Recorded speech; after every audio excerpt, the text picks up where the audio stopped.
अस्सलामु अलैकुम वरहमतुल्लाहि वबरकातुहू। अल्हम्दुलिल्लाहि रब्बिल आलमीन। अल्लाहुम्मा सल्लि अला मुहम्मद व अला आलि मुहम्मद।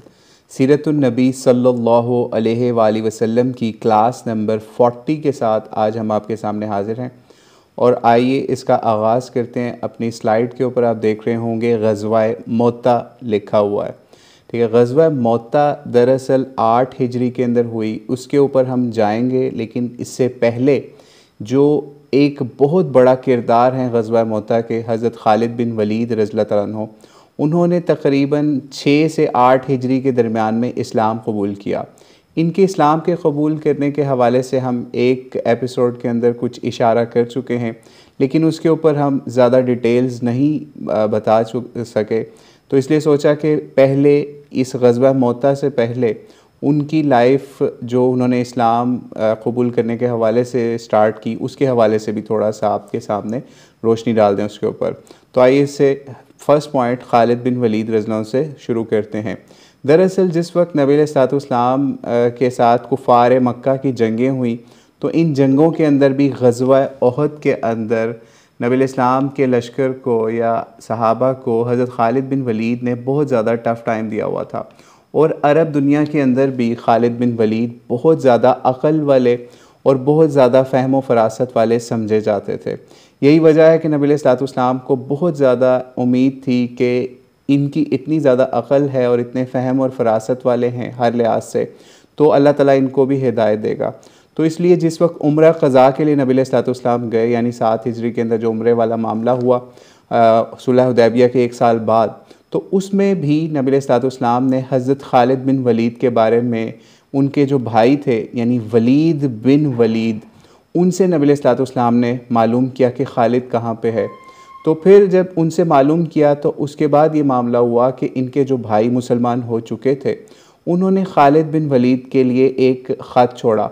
दरअसल ये मक्के में से समझ लीजिए हरम की हदूद से बाहर निकल चुके थे, क्योंकि मुसलमान आए थे वहाँ पे उम्रा करने के लिए नबी अलैहिस्सलाम के साथ, तो कुफ़ार मक्का ने हरम को खाली करना था मुसलमानों के लिए, तो ये वहाँ से निकल चुके थे। लेकिन नबी अलैहिस्सलाम को इनसे मुलाकात का बहुत शौक़ था या इश्तियाक था या मोहब्बत थी इनसे कि ये भी इनको भी दीन की तबलीग जो है वो दी जा सके। तो नबी अलैहिस्सलाम ने जब इनका पूछा तो इनके भाई ने क्या किया कि इनके भाई ने एक छोटा सा लेटर लिखा। अभी हम पिछली एपिसोड के अंदर भी लेटर्स की इम्पोर्टेंस के हवाले से बात कर रहे थे और नबी अलैहिस्सलाम के लेटर्स की भी बात कर रहे थे। तो यही तरबियत नबी अलैहिस्सलाम के सहाबा को भी थी कि वो तबलीग के लिए लेटर्स भी लिखा करते थे अपने आपस में अज़ीज़ और अक़रबा को भी। जैसे खालिद बिन वलीद तो मक्के में थे, लेकिन उनके जो भाई थे वो तो टेम्परेरी तौर पे उम्रा करने आए और फिर जा रहे थे। तो हज़रत वलीद बिन वलीद ने अपने भाई खालिद के लिए एक लेटर छोड़ा मक्के वालों के पास के ये आप उनको दे दें। और वो लेटर क्या था, आपने लिखा बिस्मिल्लाहिर्रहमानिर्रहीम। अम्मा बाद, इससे ज़्यादा ताज्जुब उन्होंने लिखा कि इससे ज़्यादा मेरे लिए ताज्जुब या फिर मतलब अजीब बात कोई नहीं है कि तुम्हारी राय इस्लाम के बारे में या इस्लाम तुमने अभी तक कबूल नहीं किया, और हालांकि तुम्हारी जो अक़ल है वो बहुत ज़बरदस्त है, बहुत ज़बरदस्त अक़ल। उनकी अक़ल की तारीफ़ की और कहा कि फिर भी इस्लाम जैसे पाकीज़ा मज़हब से तुम्हारा दूर रहना बड़ा अजीब या ताज्जुब वाली बात है। और फिर ये भी नबी अलैहिस्सलाम का भी मैसेज दिया इनको कि नबी अलैहिस्सलाम ने मेरे से तुम्हारा हाल पूछा है कि खालिद कहाँ है, यानी जब मक्का में आए तो तुम्हारा उन्होंने पूछा कि खालिद कहाँ पर है। तो मैंने अर्ज़ किया या रसूलल्लाह, यानी इनके भाई वलीद ने नबी अलैहिस्सलाम को बताया, और वही चीज़ लेटर में लिख रहे हैं हज़रत खालिद बिन वलीद को कि मैंने नबी अलैहिस्सलाम को ये फरमाया या रसूलल्लाह अन करीब अल्लाह उसको ले आएगा हमारे साथ, यानी वो इस्लाम कबूल कर लेंगे, या ताकि वो हमारे साथ मिल के दीन हक़ की मदद करें और बातिल के ख़िलाफ़ हमारे साथ मिल के अल्लाह ताला के रस्ते के ऊपर चलें। और फिर लिखा कि और हम इसको एक और भी चीज़ लिखी कि इन्होंने अपने भाई को एक और चीज़ इस ख़त के अंदर लिखी कि आप अगर हमारे साथ इस्लाम कबूल करते हो तो मैंने नबी अलैहिस्सलाम से ये भी कहा कि आप इसको मुक़द्दम रखिएगा या इसको आला मुक़ाम दीजिएगा अपने सहाबा के अंदर या फिर किसी जगह पे ज़िम्मेदारियों के हवाले से, ठीक है। और फिर आखिर में ये बात लिखी, लेटर छोटा सा लेटर है, उसके आखिर में लिखा कि बस ए भाई, आपसे जो उम्दा मकामात फ़ौत हो गए या मिस हो गए, यानी अगर आप पहले इस्लाम कबूल करते तो आपको बड़े बड़े समझ लीजिए अल्लाह ताला की तरफ से इनामात मिलते हैं जो आपसे अब मिस हो चुके हैं, लेकिन अभी भी वक्त है, उनकी तलाफ़ी का वक्त अभी आपके पास है। और उनको इस तरीके से दावत दी कि अब और ज़्यादा टाइम वेस्ट ना कीजिएगा। इतना शॉर्ट सा ख़त लिख के हज़रत खालिद बिन वलीद को ये उन्होंने पहुंचा दिया और फिर यहाँ से मुसलमान मक्के से निकल चुके थे। इसके बाद हज़रत खालिद बिन वलीद जो है उनको ये ख़त मिला, तो वो बताते हैं कि सीरत निगारों ने भी लिखा कि इस ख़त के बाद हज़रत खालिद बिन वलीद की रग़बत या उनकी अट्रैक्शन इस्लाम की तरफ और ज़्यादा बढ़ गई, ताकि वो इस्लाम के बारे में और देखें चीज़ें और वो इस्लाम की तरफ जाएं और नबी अलैहिस्सलाम को ज्वाइन कर लें और इस्लाम कबूल कर लें। फिर इसी तरीके से एक मामला और भी यहाँ पे हुआ कि इनको इस ख़त के बाद एक ख्वाब भी आया। ख्वाब यह अल्लाह ताला ने इनको एक ख़ास ख्वाब दिखाया कि ये एक तंग सी जगह पर हैं, यानी एक बड़ी नैरो किस्म की वादी या किसी ऐसे मुल्क में या इलाके के अंदर हैं जो बहुत ज़्यादा तंग है और वहाँ पे कहत आया हुआ है, यानी भूख अफलास और बुरे हाल हैं, तबाही मची हुई है। और फिर क्या ख्वाब के अंदर नेक्स्ट पार्ट ये हुआ कि ये उस तंग इलाके से निकल के बड़े सरसब्ज़ व शादाब और बागों में बहारों के अंदर और बड़ी ज़बरदस्त जॉय वाली या खुशी वाली जगह के ऊपर या खुशी वाले शहरों के अंदर मुंतकिल वहाँ से हो जाते हैं। जब इन्होंने ये भी ख्वाब देखा तो इस ख्वाब के बाद भी इनको अल्लाह ताला की तरफ से समझ लीजिए एक तो कुछ डायरेक्शन मिली कि इस तरीके से ये इस वक्त बहुत ज़्यादा गलत जगह पर हैं और अगर यहाँ से मूव करते हैं या हिजरत करते हैं तो अल्लाह ताला इनके लिए ज़बरदस्त मकामात या ज़बरदस्त बागात या समझ लीजिए ज़बरदस्त प्लेस इनको इस वाली करंट प्लेस से ज़्यादा अच्छी जगह अल्लाह ताला इनको अता करेगा। यानी यही वाज़ह ओपन इस चीज़ से क्लियर हो रहा था और हज़रत खालिद भी बड़ी अक़ल वाले थे, तो उनको यही नज़र आ रहा था कि जैसे मैं गलत मुकाम पे हूँ, अगर मैं यहाँ से शिफ्ट होता हूँ यानी अपने कुफ़र को छोड़ के इस्लाम की तरफ आता हूँ तो अल्लाह ताला मुझे उससे बहुत ज़्यादा इनामात से नवाजेगा। इसके बाद ये हुआ कि इन्होंने पक्का इरादा कर लिया इस्लाम कबूल करने का, लेकिन ये खालिद बिन वलीद के कुछ फ्रेंड्स भी थे वहाँ पे जो यंग थे अभी और इनके साथ जंगों के अंदर और मुख्तलिफ़ जगहों के ऊपर कुफ़ार के साथ मिल के नबी अलैहिस्सलाम के ख़िलाफ़ लश्कर कशी में भी आया करते थे और बड़े इस्लाम के दुश्मन थे। वो इनके फ्रेंड्स में भी लोग थे। जैसे सबसे पहले इन्होंने सोचा कि मैं उनको भी इस गाइडेंस के हवाले से या अल्लाह ताला के इस दीन के बारे में दावत देता हूँ, क्योंकि मैंने भी हिजरत करनी है मदीने और इस्लाम कबूल करना है। तो ये सबसे पहले सफ़वान बिन उमैया के पास गए, उमैया बिन खल्फ का बेटे के पास गए जो कि इस्लाम के बड़े दुश्मन का बेटा था, ठीक है।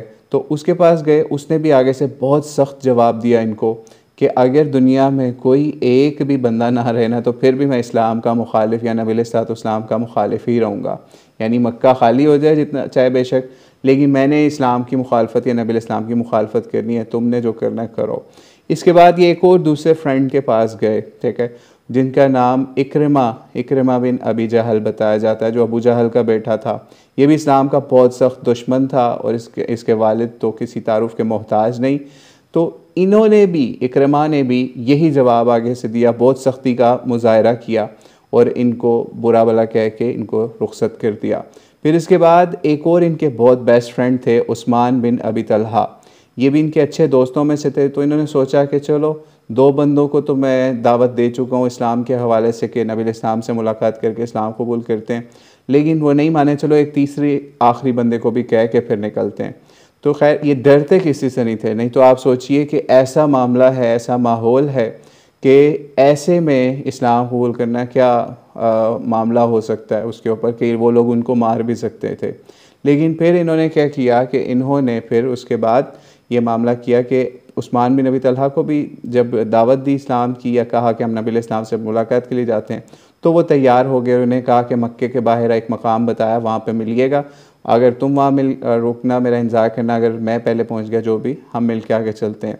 इसके बाद ये मदीना पहुँचे। मदीने से करीब ही मुकाम के ऊपर इन्होंने एक काम और भी किया कि बहुत अच्छे कपड़े लेके गए हुए थे। ज़ाहिर बात है इस्लाम भी कबूल करना था और नबी अलैहिस्सलाम से मुलाकात भी करनी थी। तो ये नबी इस्लाम से मुलाकात से पहले इन्होंने बड़े अच्छे से लिबास भी तब्दील किया और फिर नबी इस्लाम तक आपके जो भी वहाँ पे जासूस थे या उन लोगों ने भी इतला दे दी कि इस तरीके से खालिद बिन वलीद आ रहे हैं इस तरीके से उस्मान बिन अबी तलहा के साथ। तो नबी इस्लाम बहुत खुश हुए और बहुत मुस्कुराए और कहा उन्हें आने दो। फिर इसके बाद ये नबी इस्लाम के पास आए, नबी इस्लाम इनको देख के बहुत मुस्कुराए और फिर इनका इस्लाम भी कबूल कर लिया। ठीक है, तो ये हमने सोचा कि हज़रत खालिद बिन वलीद के हवाले से भी कुछ उनका तारुफ़ इस्लाम कबूल करने के हवाले से मज़ीद थोड़ा डिटेल बता दें, क्योंकि ग़ज़वा मोता के अंदर इनका बहुत बड़ा मुकाम आएगा आगे चल के। फिर इसके बाद ये मामला हुआ कि 8 हिजरी ग़ज़वा मोता का मामला ये बना। इसकी वजह क्या बनी? इसकी बहुत बड़ी वजह आप स्लाइड पे भी देख रहे होंगे, जंग की वजूहात क्या थी।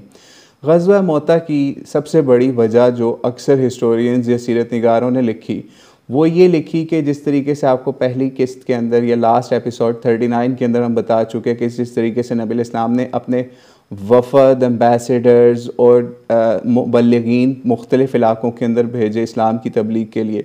तो एक वफ़द जो है वो बसरा वाली साइड पे भी भेजा हुआ था। वो तकरीबन 15 सहाबा के ऊपर, 15-16 सहाबा के ऊपर मुश्तमिल था।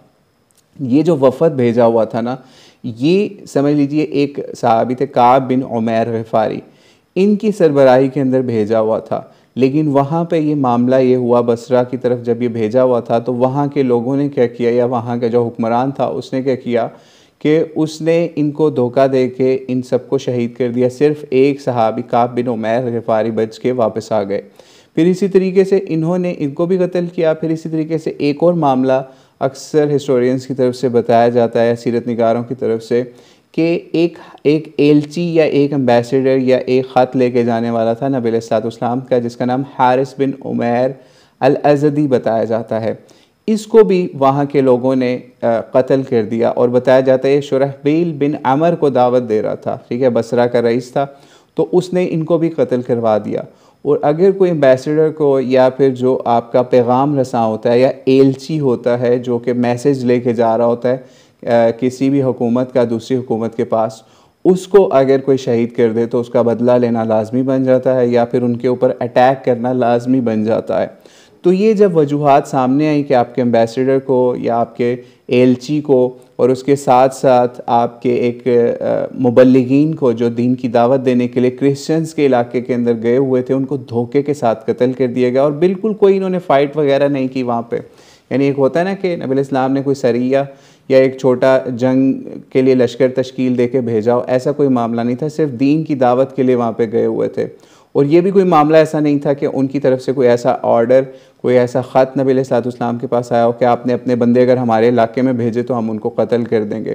ठीक है, और ये जो इलाका था ये कैसर रूम की हुकूमत के अंडर था या वो लोग इनके साथ थे। यही वजह है कि क्रिश्चियंस के साथ ये समझ लीजिए एक बाकायदा बड़ा डिस्प्यूट बनने जा रहा था।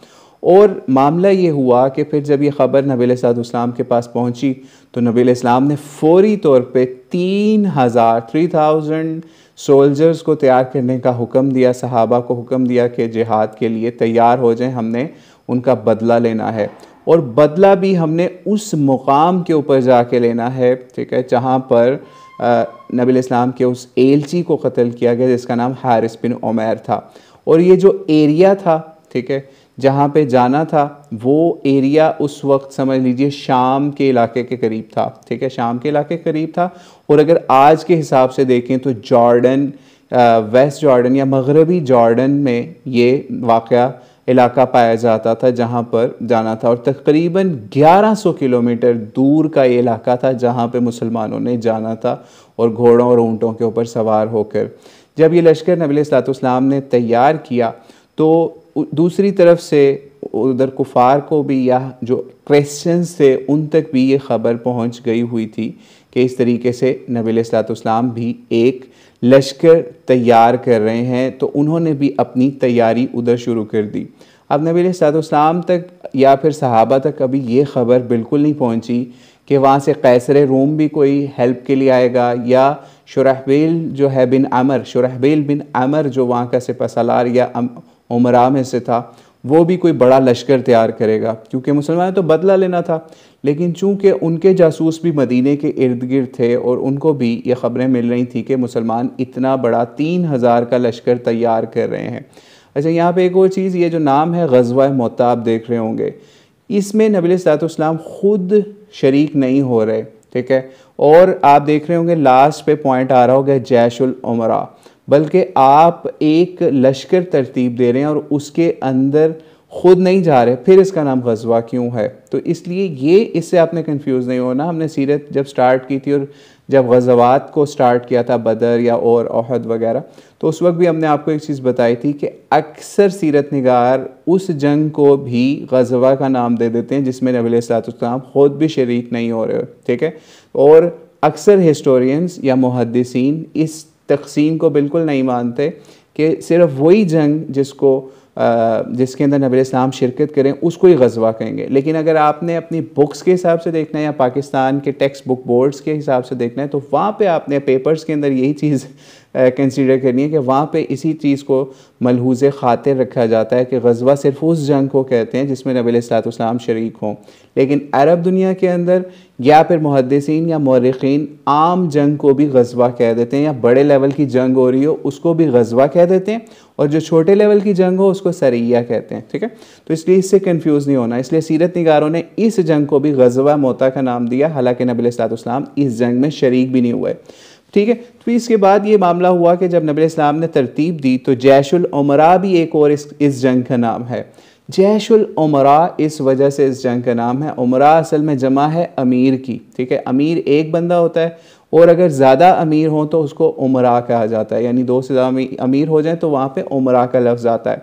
तो इसी वजह से इस जंग को जैशुल उमरा भी कहा जाता है। क्यों? क्योंकि नबी अलैहिस्सलाम ने ऐसी तरतीब दी, लश्कर तरतीब देने के बाद नबी अलैहिस्सलाम ने उनका अमीर किसको बनाया? हज़रत ज़ैद बिन हारसा रज़ियल्लाहु तआला अन्हु को, ठीक है। वही ज़ैद बिन हारसा जो कि नबी अलैहिस्सलाम के मुँह बोले बेटे थे, और अरब दुनिया के अंदर इनको ग़ुलामी का स्टेटस भी एक जगह पे दिया गया था, क्योंकि इनको कैद करके एक दफ़ा ग़ुलाम बना लिया था बचपन के अंदर। इनको नबी अलैहिस्सलाम ने पहला अमीर बनाया और कहा कि अगर जंग में इनको नुकसान पहुँचे या फिर ये काम आ जाए या शहीद हो जाएं तो उसके बाद हज़रत जाफ़र बिन अबी तालिब अमीर होंगे। अगर जाफ़र बिन अबी तालिब रज़ियल्लाहु अन्हु भी शहीद हो जाते हैं या काम आ जाते हैं जंग में या इनका नुकसान होता है तो फिर अब्दुल्ला बिन रवाहा अमीर होंगे। अब ये तीनों बड़े टॉप के सहाबा के अंदर और नबी इस्लाम के बहुत करीबी हैं।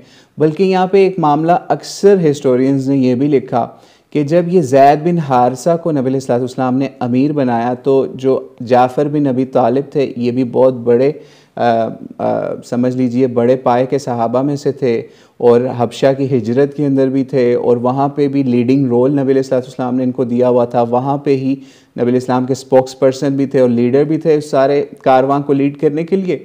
तो इसलिए इन्होंने इस चीज़ के ऊपर भी कुछ समझ लीजिए नबी अलैहिस्सलाम से शिकवा किया कि आप ज़ैद बिन हारसा की जगह मुझे या किसी और को बनाएं, इसका लश्कर का अमीर या इस ज़िम्मेदारी दीजिए।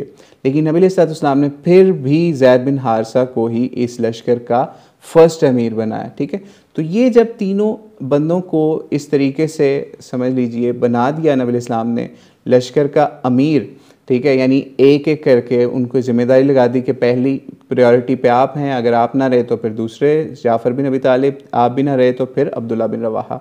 इससे हमें एक ये भी चीज़ समझने की ज़रूरत है कि नबी अलैहिस्सलाम की सीरत का एक बहुत अहम पहलू यहाँ पे हमें देखना है कि आप किन को अमीर बना रहे हैं। आप उन लोगों को अमीर बना के क्रिश्चियन अम्पायर के सामने यानी रोमन या बाइजेंटाइन अम्पायर के सामने भेज रहे हैं, जहाँ पे ये एक्सपेक्टेड है कि वहाँ से लाखों लोग भी अटैक कर सकते हैं इन लोगों के ऊपर।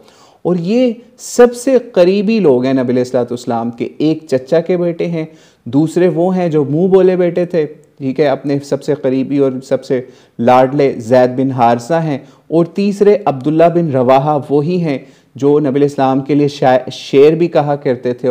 और इसी तरीके से नबी अलैहिस्सलाम जिस वक्त उम्र अल-क़ज़ा के मौके पे जा रहे थे तो उस वक्त भी नबी अलैहिस्सलाम के बिल्कुल साथ साथ थे। तो ये नहीं था कि नबी अलैहिस्सलाम जो है अब शहादत के लिए या फिर मुश्किल हालात के लिए किसी अपने दूर दूर के लोगों को सेलेक्ट करते थे, नहीं, बल्कि अपने जो करीबी लोग होते थे या फिर इवन अपनी फैमिली के लोग होते थे उनको भी आगे करते थे। लेकिन आज अगर आप देखें, आज आपको अक्सर लीडर्स ऐसे नज़र आएंगे दुनिया के अंदर जो अपनी फैमिली को बचा बचा के पीछे पीछे रखेंगे, ठीक है, और जबकि दूसरों के बच्चों को या दूसरों के जो सोल्जर्स होंगे उनको आप अपने से आगे आगे करके दिखाएंगे कि अगर शहीद हों या मरें या फिर जंग के अंदर काम आ जाएं तो यही लोग काम आए, ठीक है। लेकिन यहाँ पे नबी अलैहिस्सलाम अपने समझ लीजिए करीबी लोगों को आगे कर रहे हैं, शहादत के लिए अल्लाह के रास्ते में पेश कर रहे हैं। ये बहुत ही इम्पॉर्टेंट बात है, ठीक है। तो इसलिए हमने सोचा कि इसके हवाले से भी आपको बताएं कि ये भी एक नबी अलैहिस्सलाम की सीरत का बहुत अहम पहलू था। बाकी इंशाअल्लाह ताला हम नेक्स्ट क्लास के अंदर ग़ज़वा मोता का पार्ट 2 कवर करेंगे, जिसके अंदर हम मज़ीद जंग की क्या सिचुएशन बनी, किस किस तरीके से जब नबी अलैहिस्सलाम लश्कर को रवाना कर रहे थे तो उस वक्त क्या इरशादात फरमाए, अब्दुल्ला बिन रवाहा जो हैं वो लश्कर से पीछे रहने लगे किसी वजह से नमाज के लिए, तो उनको क्या इरशादात फरमाए, उसके ऊपर इंशाल्लाह हम नेक्स्ट एपिसोड में चलेंगे। तो अल्लाह ताला से दुआ है अल्लाह ताला हमें सीरत के हर पहलू से समझने वाला, सीखने वाला बनाए। अल्लाहु आलम बिस्सवाब। अस्सलामु अलैकुम वरहमतुल्लाहि वबरकातुहू। अगर आपको क्वेश्चन है तो आप टाइप करके सेंड कर दें ताकि हम उसके बाद स्ट्रीम का एंड करें।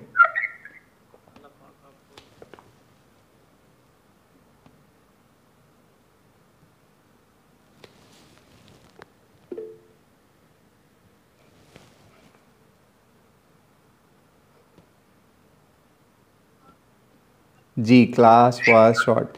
असल में अगर हम इसको थोड़ा सा आज लॉन्ग करते तो ये ऑलमोस्ट अपने स्पीकर या माइक जो है वो ऑफ़ कर लें, नहीं तो इको आएगी, आपको मेरी आवाज़ ठीक नहीं आएगी। जी, तो ये क्लास वाज शॉर्ट, एक मैसेज आया जी, क्लास इसलिए शॉर्ट की गई, एक तो अक्सर बच्चे हैं उन्हें स्कूल भी अगले दिन जाना होता है, वो लोग भी क्लास अटेंड कर रहे होते हैं, तो इस वजह से भी शॉर्ट की गई। और जो मोस्ट इम्पॉर्टेंट चीज़ थी वो ये थी कि ग़ज़वा मोता जो है इसकी काफ़ी ऐसी चीज़ें हैं जो कि हम एक एपिसोड में कवर नहीं कर सकते, तो इसलिए हमने सोचा कि तारुफ़ को फर्स्ट एपिसोड में कवर कर लें, बाकी जो इसकी कुछ डिटेल्स हैं वो नेक्स्ट एपिसोड में पूरी कोशिश होगी कि वो मुकम्मल हो जाएं, ठीक है। इस वजह से इसको कुछ शॉर्ट किया गया और कोशिश यही थी कि 30 मिनट से 40 मिनट के अंदर आज कवर कर लें, तो ऑलमोस्ट समझ लीजिए 25 to 30 मिनट अभी हो चुके हैं। जी, कोई क्वेश्चन है ग़ज़वा मोता के हवाले से या सीरत नबी सल्लल्लाहु अलैहि वसल्लम के किसी और पहलू के हवाले से तो आप कर लें, अदरवाइज़ लेफ़्ट कर जाएँ। जज़ाकुमुल्लाह खैरन कसीरा।